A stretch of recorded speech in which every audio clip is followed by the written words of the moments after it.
নামাজের রাকাত সমূহ ভিন্ন কেন, এক সমান নয় কেন? যদি মাগরিবে 4 রাকাত নামাজ পড়া হয় তাহলে নামাজ হবে না কেন? উত্তর হলো, যোগ্য ডাক্তারের ব্যবস্থাপত্রে ঔষধ সমূহের পরিমাণ মাত্রা ভিন্ন হয়। নামাজও মুমিনের জন্য এক প্রকার রকমারি ঔষধ। যে তালার জন্য 3 দাঁতওয়ালা চাবি দরকার, তা 4 দাঁতওয়ালা চাবি দ্বারা খোলা যায় না। এই নামাজ সমূহ বিভিন্ন নবী আলাইহিস সালামদের স্মরণ। ফজরের নামাজ।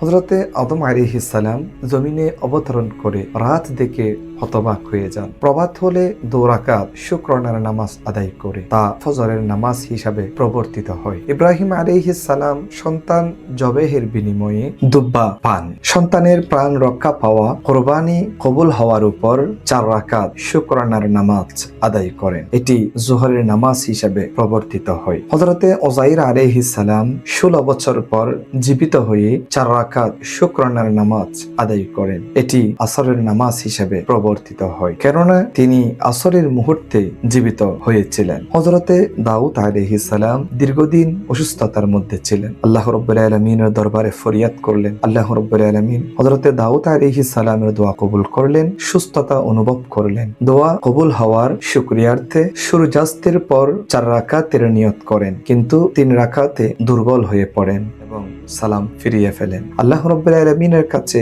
এটি বড় ভালোই লেগেছে। আল্লাহ রাব্বুল আলামিন এটি উম্মতে মুহাম্মাদের জন্য মাগরিবের নামাজ প্রবর্তিত করলেন। আমাদের প্রিয় নবী হযরত মুহাম্মদ মুস্তাফা আহমদ মুজতাবা সাল্লাল্লাহু আলাইহি ওয়াসাল্লাম এশারের নামাজ আদায় করেছেন। এভাবে করে আমাদের 5 ওয়াক্ত নামাজ আমাদের উপর অত্যাবশ্যক করে দিয়েছেন মহান আল্লাহ নবীদের স্মরণে।